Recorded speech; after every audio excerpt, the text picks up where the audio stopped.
Assalamualaikum warahmatullahi wabarakatuh. Yang saya hormati Ibu Dia Mukminatul Hasimi selaku dosen pengampu pada mata kuliah Etika Bisnis Islam dan Profesi. Baiklah, perkenalkan kami dari kelompok 6 akan mempresentasikan hasil diskusi kami yang berjudul tentang etika bisnis Islam dalam bisnis berbasis teknologi. Baiklah, sebelum kami mempresentasikan hasil diskusi kami, ada baiknya kami memperkenalkan diri terlebih dahulu.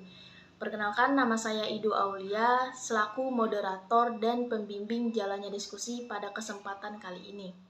Serta teman-teman saya sebagai pemateri, yaitu yang pertama ada Dede Liawati, dan yang kedua ada Panisa Eka Pratiwi. Baiklah, selanjutnya adalah pemaparan materi yang akan disampaikan oleh teman-teman saya sebagai berikut. Pengertian Internet of Things, Big Data, kecerdasan buatan, dan blockchain. Yang pertama, Internet of Things. Internet of Things adalah konsep di mana konektivitas internet dapat bertukar informasi antara satu dengan informasi yang lainnya dengan benda-benda yang berada di sekelilingnya. Lalu, yang kedua, Big Data. Konsep Big Data terdiri dari beberapa kunci, yaitu volume, variasi, dan kecepatan. Big Data secara literal adalah data yang besar dan banyak, mencakup banyaknya volume yang sangat berkembang dari tahun ke tahun. Lalu yang ketiga, kecerdasan buatan. Kecerdasan buatan adalah program komputasi yang dapat membuat mesin bekerja layaknya manusia, seperti mengambil keputusan, memecahkan masalah, dan melakukan prediksi. Lalu yang terakhir, blockchain. Konsep blockchain mempunyai 5 kata kunci, yaitu basis data yang tersebar, transmisi peer-to-peer, lalu transparansi melalui enkripsi, lalu perekaman data secara permanen, dan berbasis pemrograman digital. B. Etika bisnis Islam dalam bisnis startup. Saat ini, pergeseran bisnis dari offline menjadi online cukup masif, dikarenakan kebutuhan manusia yang semakin tinggi akan layanan bisnis berbasis online dan juga perkembangan teknologi yang sangat cepat. Salah satu pemanfaatan media internet dalam bisnis adalah lahirnya perusahaan-perusahaan startup, yaitu perusahaan yang baru saja dirintis dan berjalan di bawah 3 atau 5 tahun. Perusahaan startup adalah perusahaan yang menerapkan inovasi teknologi dalam menjalankan bisnisnya untuk dapat memecahkan sebuah permasalahan di masyarakat dengan mengusung nilai-nilai disruptif di dalamnya.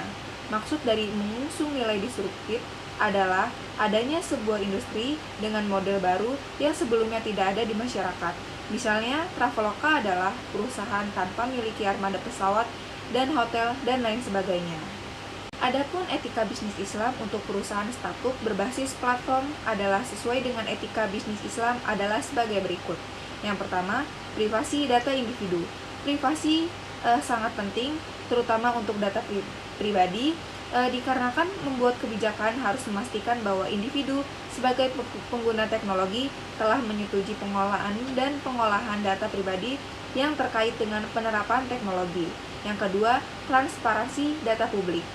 Ditekankan sebagai prinsip kebijakan proses pengolahan data di tiap aplikasi teknologi, terutama jika aplikasi teknologi tersebut menggunakan data publik.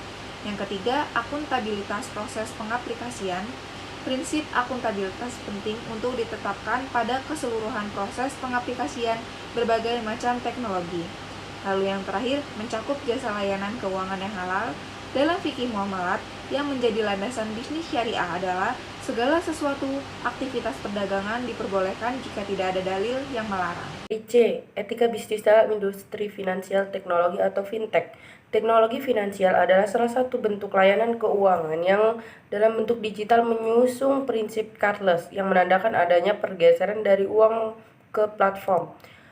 Fintech atau teknik menyasar segmen yang tidak bankable dikarenakan penduduk Indonesia lebih banyak mempunyai smartphone, maka layanan keuangan berbasis teknologi menjadi sangat diminati oleh penduduk Indonesia. Kaitannya dengan fintech, ada beberapa jenis dan bentuk fintech yang yaitu sebagai berikut. 1. Fintech Payment Gateway. Fintech ini berkaitan dengan pembayaran yang dilakukan dengan praktis, aman, cepat, dan nyaman sehingga dimudahkan untuk penggunanya untuk bertransaksi dengan cara cashless. 2. Fintech Peer-to-peer lending, ya kegiatan teknologi finansial yang berkaitan dengan kegiatan di mana kreditur dan debitur melakukan praktik pinjam-meminjam tanpa bertemu dengan tatap muka. 3. Fintech crowdfunding.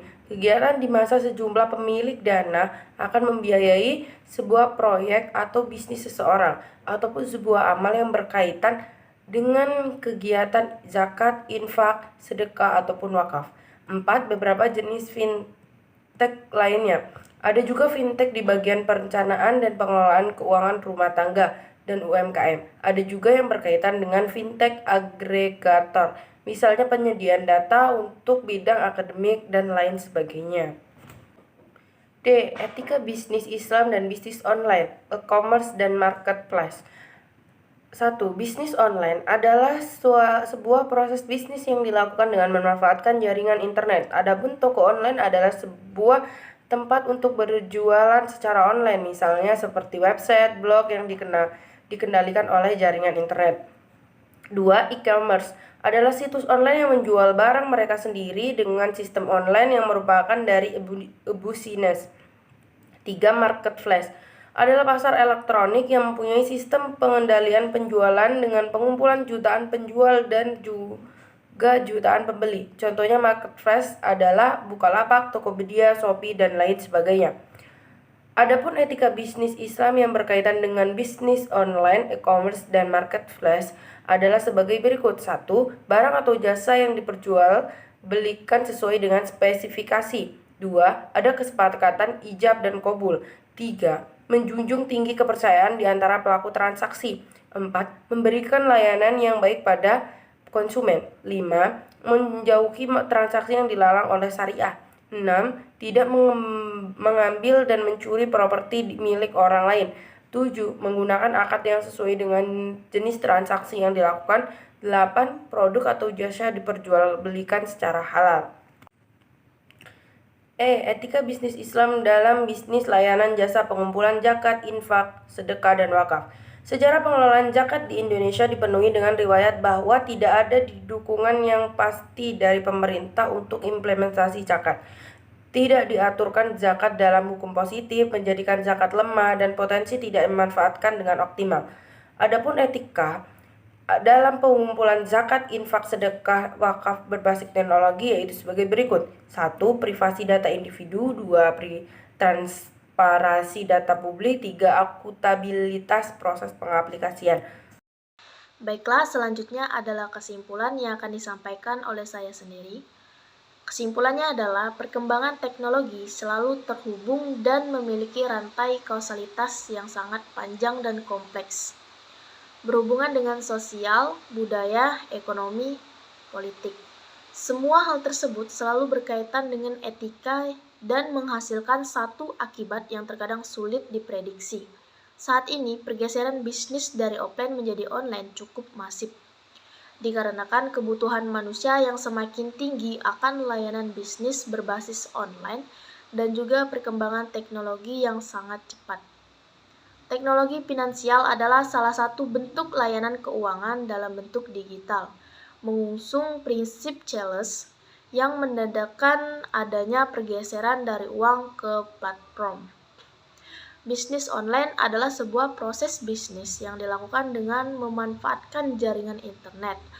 Adapun toko online adalah sebuah tempat untuk berjualan secara online. Misalnya seperti website, blog yang dikendalikan oleh jaringan internet. Sejarah pengelolaan zakat di Indonesia dipenuhi dengan riwayat, bahkan tidak ada dukungan yang pasti dari pemerintah untuk implementasi zakat. Tidak diaturnya zakat dalam hukum positif menjadikan zakat lemah dan potensinya tidak termanfaatkan dengan optimal. Baiklah, sekian presentasi dari kelompok kami. Apabila ada salah kata, saya perwakilan dari kelompok 6 memohon maaf dan kepada Allah saya mohon ampun. Kami akhiri, wassalamualaikum warahmatullahi wabarakatuh.